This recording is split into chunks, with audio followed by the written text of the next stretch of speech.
Welcome back to the Deep Dive. We're here to help you get up to speed on big topics fast. And today, we're tackling a really common one, something that holds so many people back. Yeah, that fear, specifically the fear of actually speaking a new language like English. It's this strange situation, isn't it, where you, the learner, you might understand, well, pretty much everything. You can read, you can watch movies, maybe. Exactly. Your grammar might be perfect on paper, you get it all in your head, But then that moment comes, you have to actually say something.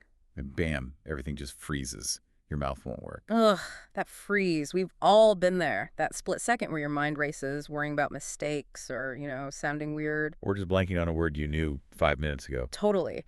So for this deep dive, we've been looking at material from sources like Speaking English Without Fear, Confidence for Learners. And the big message right up front is that feeling. It's okay. It's actually completely normal. Normal, even though it feels awful. Well, yeah. Think about it. When you speak, especially a language you're still learning, you're putting a part of yourself out there. It feels vulnerable. Makes sense. It's not polished yet. Right. So feeling shy or awkward, that's just human. Honestly, even native speakers get nervous in new speaking situations. Okay, so our mission today is pretty clear then. We want to unpack that fear. Give you, the listener, some ways to think about it differently and some, practical tools. Tools to help you actually start speaking English with more confidence. And maybe accelerate your practice. And let's get this out there right now because it's crucial. The goal isn't perfection. Seriously. Nope. It's just connection, being understood. That's the win. Okay, let's dig into this mindset piece first. The sources really hammer this home. Before you speak better, you kind of need to think better. It's foundational, yeah. Mindset really is almost everything here. So how does that work? How do we actually change how we think about speaking? Well, what's really interesting is how quickly your body listens to your brain, your inner talk. You mean what you tell yourself? Exactly. If you're constantly thinking, oh, I'm so bad at English, or I always mess up. Which is easy to do. It really is. But your brain hears that, interprets it as a threat, and then it goes into defense mode. Ah, okay, so that's why you physically freeze up sometimes. Pretty much. Your brain believes the danger signal you're sending it, and it just stops helping. It shuts down the systems you need for speaking. So the goal isn't to magically become fluent overnight. Not at all. It's about changing the instruction you're giving your brain, switching it from warning, avoid failure, to something more like, okay, let's try this. Let's see what we can learn. Shifting the internal dialogue. Precisely. If you start telling yourself maybe I'm learning here, or I get a little better each time I try, or even just mistakes are okay, they're part of it. You're telling your nervous system it's safe. You got it. And that frees up your brain's resources. It can focus on finding words and putting sentences together instead of just managing panic. That makes a lot of sense. We often set the bar way too high, don't we? Totally. We think we need to sound like, I don't know, someone in a movie. Perfect grammar, big words. But the sources had that great example, the really simple one. Oh, the coffee example. Yeah. Think about it practically. You walk into a shop, you need coffee. Badly. Been there. Right. You don't need some complex sentence. If you just manage to say, I want coffee, please, guess what? You get coffee. You get coffee. You connected your need to the outcome. That's communication. That's success. It's about the connection, not sounding like a linguistics professor. Okay, and that leads right into this other huge point. Confidence doesn't come first. This one trips people up all the time. You think you need to feel confident before you speak. Right. But it's the other way around. Confidence shows up after you try things. It's a result of taking action. Not something you wait for. Definitely not. And this is tough, especially for adults. Maybe you're good at your job, you're competent in your own Oh, language. and you hate feeling incompetent. Exactly. You hate showing that vulnerability. That's where the baby analogy comes in. Ah, yeah, the baby learning to walk. Think about it. A baby learning to walk. They're just focused on getting across the room. Right. They don't care who's watching. They just go for it. And they fall. Constantly. Dozens of times. But does the baby fall once and then just sit there and think, wow, I'm terrible at walking. Guess it's not for me. No, they just get back up instantly. Instantly. They fall, they get up, they try again. The fall, the mistake is just immediate feedback. Try again. Whereas adults, we make one mistake speaking English. And we shut down. We stop practicing for days, maybe weeks. We take that fall personally, internalize it as failure, instead of just feedback. That's a powerful difference. Treat the mistake like the baby treats the fall, just data. Exactly. So for you listening, the sources suggest using some simple affirmations, just repeating them to yourself regularly. Things And like, it's okay to make mistakes. Simple. got Or it. I can speak English with confidence. Maybe every word I say helps me grow. Just saying those things consistently starts to shift that internal conversation. It really does. It helps rewire that automatic negative reaction. Okay, so the mindset engine is warmed up. Now, how do we actually get on the road? Let's talk All right, practice. practice in the wild, segment 2. Yeah. And the sources are really clear. Practice doesn't have to mean like sitting down for hours with grammar books. Thank goodness. Yeah. It Well, should feel more relaxed, more natural, part of your life. we're basically trying to build that muscle memory, right, for speaking. Yeah, and kind of tricking your brain, making it think, oh, speaking English, this isn't some scary test, this is just normal. And even just a tiny bit helps. Absolutely. Even just 1 minute of actual speaking practice a day helps your brain and your mouth start coordinating better. That link is vital for fluency down the line. So where's the easiest place to start? The research points strongly towards private practice first. Zero pressure, zero judgment. Just you. Like talking to yourself. Yeah, exactly. It sounds silly maybe, but it works. Talk to yourself while you're doing chores, cooking maybe. Okay, now I'm chopping the onions. I'm cutting them very finely. Or washing the dishes now.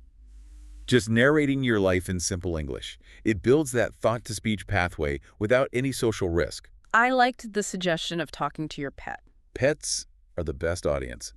Zero criticism, they just listen. They never correct your grammar. Never. They just enjoy the sound of your voice. And crucially, you get used to hearing your own voice speaking English. That's a big hurdle for some people. It is. Or if you want something slightly more structured, maybe record a quick voice note each morning. Just 1 minute. Today I need to go to the shop, then I'll call my friend. You don't even have to send it to anyone. Nope, just for you. It's about activating those speaking muscles regularly. Okay, so that's private practice. What about venturing out slowly? Right. When you feel ready for that, the key advice is start really small. Like super small. We're not talking deep philosophical debates here. No 30-minute arguments about politics. Definitely not yet. Start with what the sources call small public practice. Tiny interactions. Simple stuff. Saying, hi, how are you? To a cashier. Maybe, I like your shirt to someone. Or just, it's a sunny day today, isn't it? Really short, simple phrases. Exactly. The risk is super low, right? But the reward, actually communicating successfully, even briefly, gives you a little confidence boost. It builds incrementally. And what if even that feels like too much? Talking to strangers is scary. Totally understandable. That's where community comes in. The sources really recommend finding your people.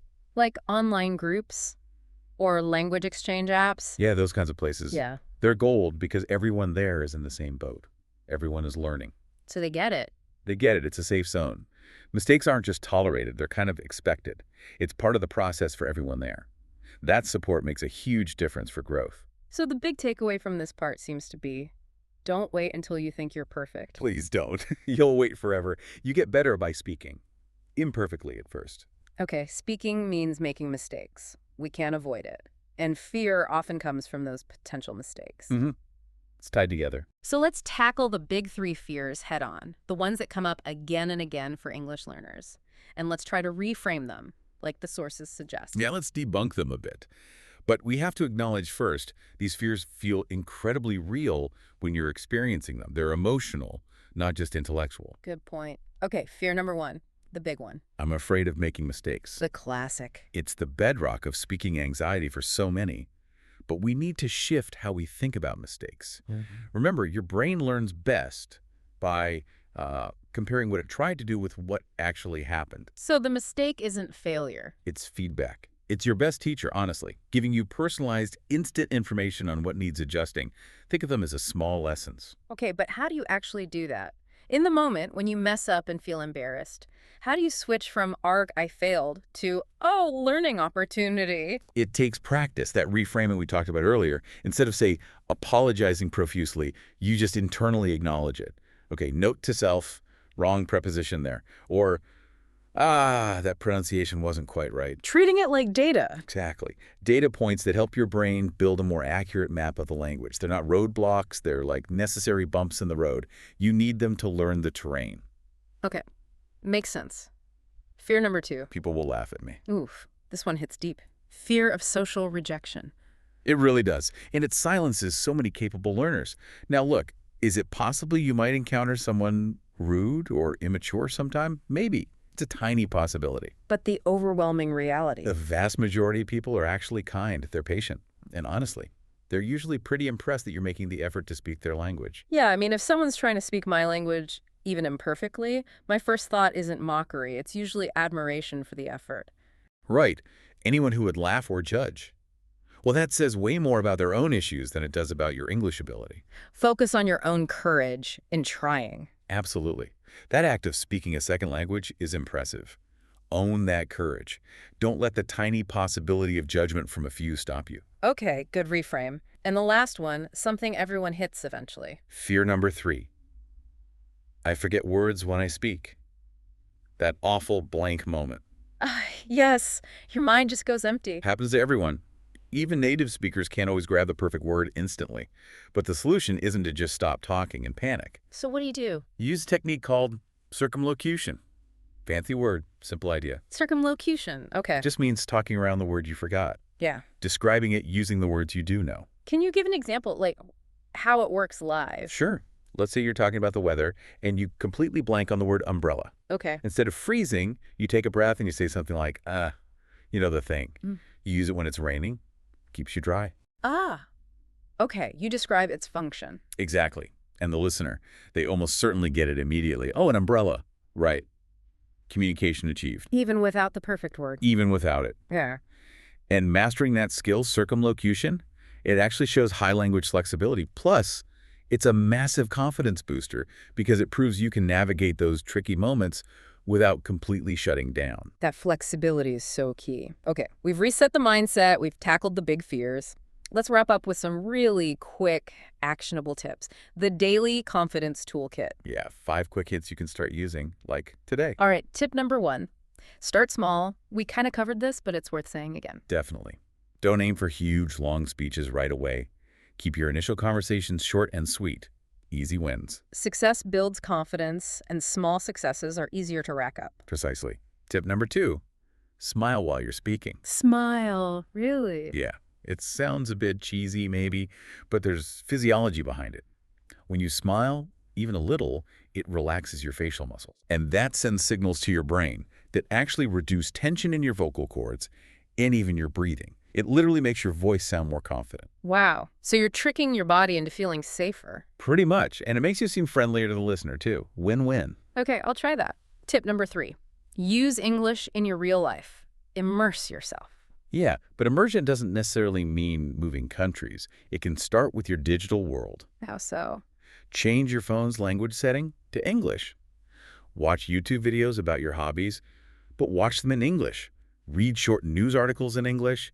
Listen to English music. Make it part of your everyday environment. Exactly. So it stops feeling like a subject you study and starts feeling like a tool you just use. Got it. Tip number 4. Find a speaking buddy. This is about lowering the pressure. Practice with someone you trust. A friend, maybe a colleague, or someone from one of those language apps. Yep.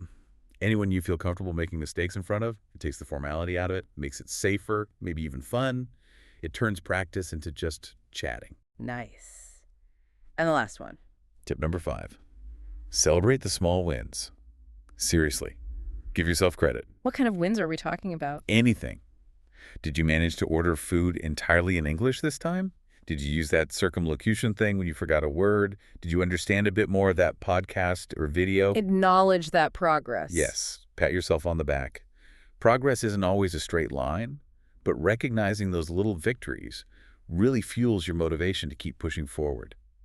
So before we finish up this deep dive, just a final thought, really, a message for you listening. Yeah. If you're still feeling hesitant or scared or shy after all this, just remember, please, you are so not alone in this. It feels lonely sometimes, though. It can, but truly, every single person speaking English today, whether it's their first language or their fifth, started at 0, absolute 0, making sounds, then words, then lots and lots of mistakes.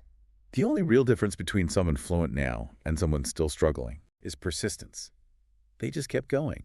They didn't wait until everything was perfect. They didn't wait for some magical right time. Your voice, your story, they matter now. Absolutely. And speaking, even imperfectly, is how you connect that voice to, well, billions of other people.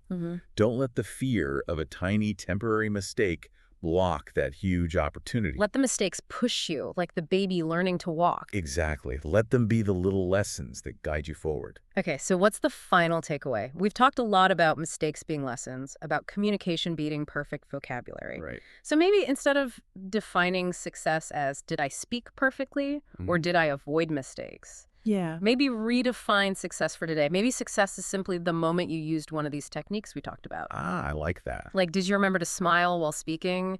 Did you try describing a word you forgot instead of just stopping? So success isn't the outcome necessarily, but the attempt, the act of using a tool to keep going. Exactly. That small, conscious act of trying something new, pushing through the discomfort just a tiny bit, maybe that's the real victory. That's what actually builds that lasting confidence.